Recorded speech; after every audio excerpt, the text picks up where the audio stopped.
A year ago today, cancer changed my world. Again.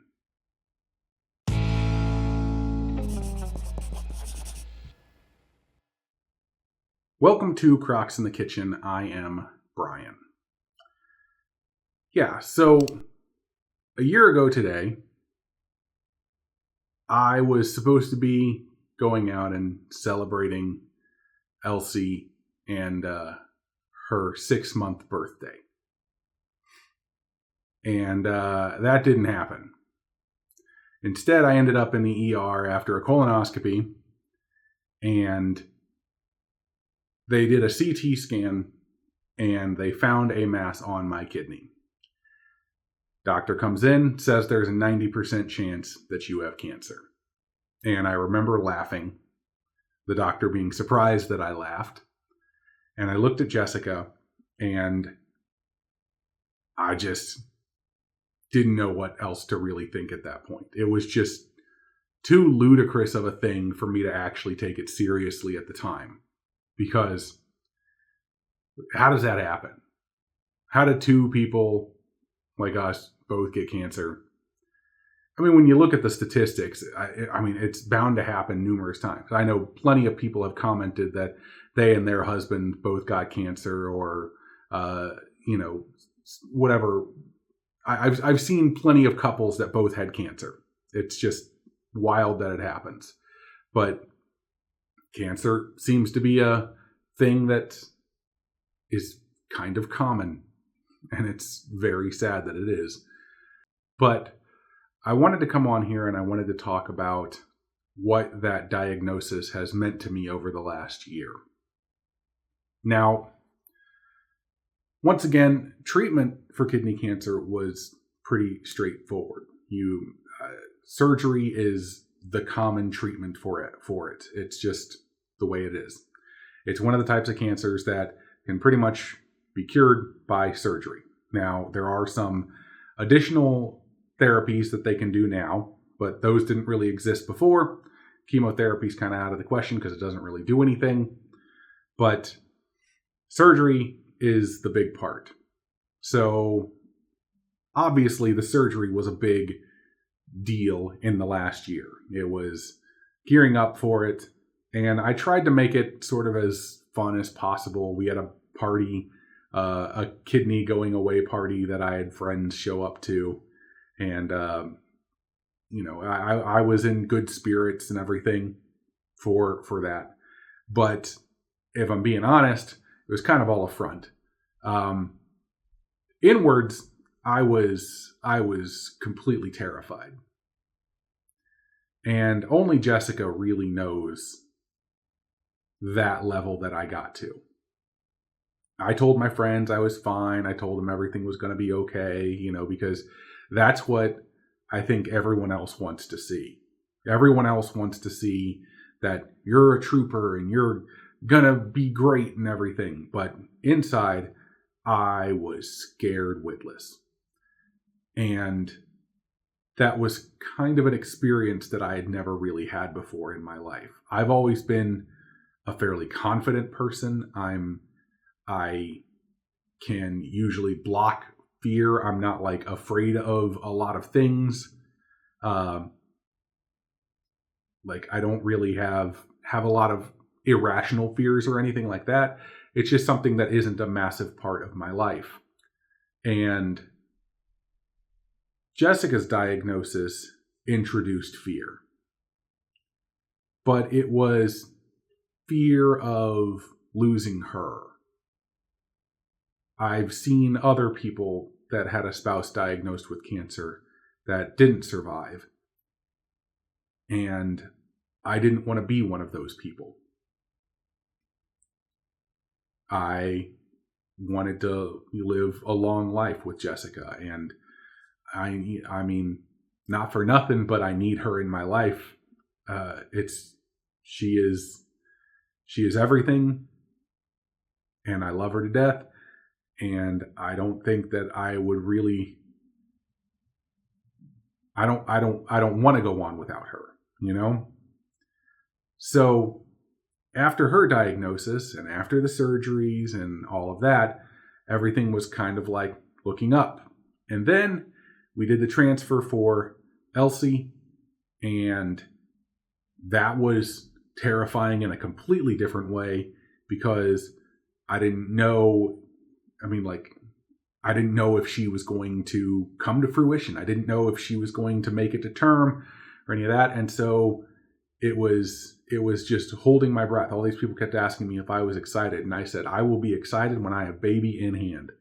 So that goes along. Elsie's born. I'm ecstatic. I am probably the happiest man on earth at that point. I've got my wife, who is no evidence of disease. I've got my baby. I've got, this family around me, church family, regular family, friends, everything who really kept me sane while Jessica was going through treatment and everything. And life was grand. And the sad part is that after Elsie was born, months go by, and I start having this creeping thought, like something really bad is about to happen. I couldn't explain it. I didn't tell Jessica about this, but I just had this feeling that like the other shoe was going to drop. Mind you, in life, that stuff's going to happen. It's going to happen. There's nothing we can really do about it. We can try to prevent bad things from happening, but bad things are still going to happen. We have no control over a lot of those situations.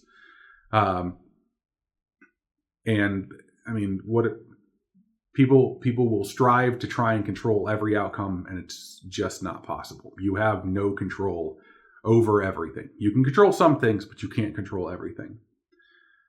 So I'm waiting around. I go to the doctor.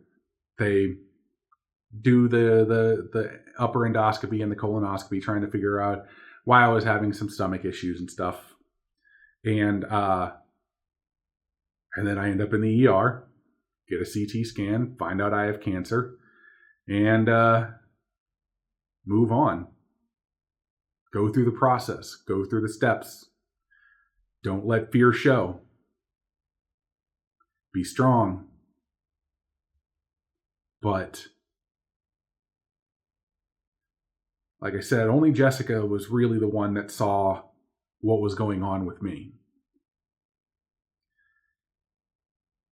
I was lucky enough that, at least with my kind of cancer, it was easily treatable with surgery. Obviously I'm not in the clear, and I, probably won't ever feel in the clear. But currently no evidence of disease. And now, even after all of these months, and we've had clear scans and nothing has changed whatsoever, I still have that fear in the back of my mind. And I deal with it in the best way that I can. A couple weeks ago, I was actually singing at my church, and we were doing an acoustic set, and it was wonderful.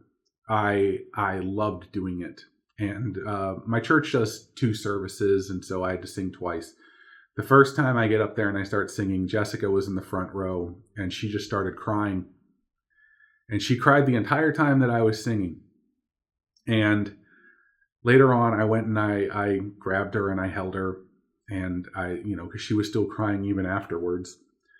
And I had to ask her, I was like, why are you crying? Like, what's going on? And she goes, I'm just sad of all the things that were taken from you. Like, because she notices that I'm not as chipper as I used to be. I'm not as jovial, and I'm more subdued now. And that's got a lot to do with that fear in the back of my mind. And she goes, but the one thing that nobody could take from you is your faith. And she goes, and when you get up there and you sing, it's just this, she's like, you can just sense it. And so I don't know. I feel like I'm rambling right now too. I love worship. I love my God, and it's kind of been the only bastion of peace that I've really had outside of time with Elsie and Jessica and family and friends. But even then, that fear that's there is because of them. Not saying that they cause it, but the fear that is in my mind is because I don't want to miss out. I don't want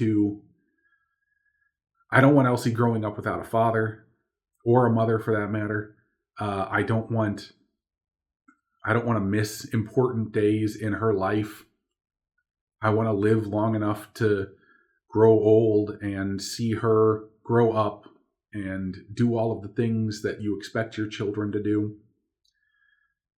But then the other part is, I want to grow old with Jessica, and I want to, spend more time with my family and my friends.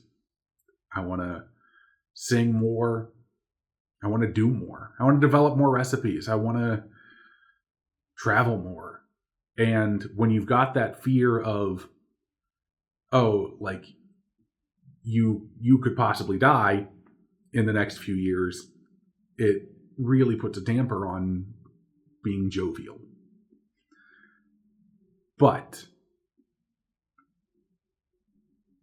while my cancer diagnosis took a lot out of me, it stole some things from me, it didn't steal everything, and it didn't steal it permanently. I can feel myself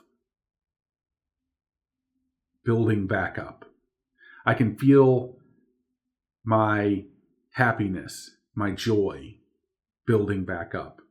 And I think with every scan that I get, while it will be nervous and anxious and cause me to, have that fear back up again a little bit, I think with every clear scan that I get and every clear scan that Jessica gets, the more like my old self I can be. Will I ever get back to that level that I was before? Highly doubtful. Because when you're younger, you think you're immortal and you're never going to die. But when you get older, you realize death is coming for all of us, and there's nothing we can really do about it. But right now, I am extremely grateful. I am grateful for everything that I have in my life. I am grateful, besides just friends and family and Jessica and Elsie, I'm grateful that we have this house that I am currently sitting in, that we are getting closer and closer to moving into. I am thankful that we have this YouTube channel. I'm thankful that we have the fans that we do. Because I see your messages. I see your comments. I see all of the stuff that you guys sent our way. The messages, the letters, the comments. It's all... It makes me so happy that we have an audience that likes to hear about us. And while I may not go back to being 100% the way I was before, I still think that I have a lot of joy and happiness in me left. And I think it's only going to get bigger and bigger as I go along. And it's definitely going to get bigger as Elsie grows up. And it's definitely going to get bigger if we have some additional kids. But I think that might be it for this one. I don't know. Have I rambled too much? Have I just wanted to come and speak from the heart, because it's been a year, and now Elsie is a year and a half old, and I think after this last year, I finally start feeling like myself again. So who knows? Maybe in another year we'll do another update, and I'll ramble on some more about this. But Subscribe to the channel if you haven't done so already. Click the bell that is right next to it. You'll get notified whenever we post a new video. You can also find us on social media, Facebook and Instagram. You can send us messages. You can leave comments. You can do all that kind of fun stuff on there. I love interacting with people online. It is one of my all-time favorite things to do. So please send a message to Facebook if you want to talk to me. But I think that's all I got. We will see you next time on Crocs in the Kitchen. Bye.